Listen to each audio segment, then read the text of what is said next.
జై శ్రీరామ్.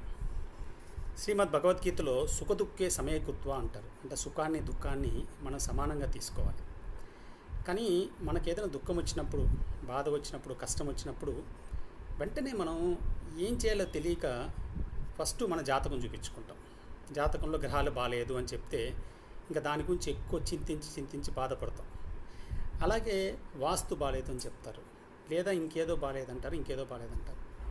ఒక విషయం మీకు చెప్పాలంటే, ఎప్పుడైతే మీ ఇంటి ముందు తులసమ్మ చెట్టు ఉందో సర్వం వేటికైనా ఆ తల్లి రక్షణగా ఉంటుంది. ఆ తల్లి రక్షణ ఉంటే అసలు ఏది బాగుంది బాగాలేదనే ప్రశ్నే లేదు. మీరు అందువల్ల ఆ తల్లికి నమస్కారం పెట్టుకొని, సూర్య భగవంతుడు ప్రత్యక్షదేవం, ఆయనకి నమస్కారం పెట్టుకుంటే వాస్తు దోషాలు, గ్రహ దోషాలు అన్నీ వెళ్ళిపోయి మీకు ఆ భగవంతుడు పరిపూర్ణమైన అనుగ్రహం ఇస్తాడు. మనకు ఆయన మీద పరిపూర్ణ విశ్వాసం